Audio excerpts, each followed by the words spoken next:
রাত দিন মশার যন্ত্রণা, তাই ভরদুপুরেও কয়েল জ্বালিয়ে পড়ছে শিক্ষার্থীরা।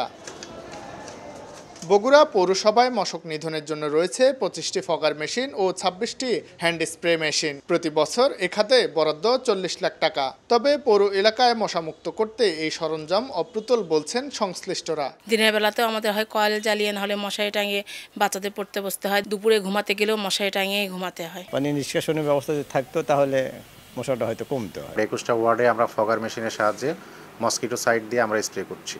নওগাঁ পৌরসভায় মশক নিধনে বার্ষিক বরাদ্দ প্রায় 30 লাখ টাকা। পৌরবাসীর অভিযোগ, বেশিরভাগ এলাকাতে নেই এই কার্যক্রম। মশার উপদ্রবে অতিষ্ঠ জনজীবন।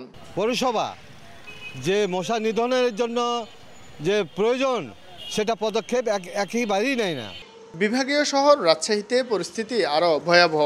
গত 3 বছরে মশক নিধনে সিটি কর্তৃপক্ষ ব্যয় করেছে 1,20,00,000 টাকা। তবে এর কোনো সুফলই পাচ্ছে না নগরবাসী। অপরিচ্ছন্ন মহানগরের ড্রেন আর খাল যেন মশার আবাসস্থল। ড্রেন সব ভরে গেছে, তার জন্য মশার উৎপাদন বেশি বেড়ে গেছে। দিনে রাতের অনেক সবসময় মশা, মানে বসে থাকা যায় না এক জায়গাতে। এত যে মশার অত্যাচার, তারপরে কিন্তু সরকারের পক্ষ থেকে হোক আর কর্পোরেশনের পক্ষ থেকে হোক, এদের কোনো ওষুধপাতি কোনো কিছু ব্যবহার হয় না।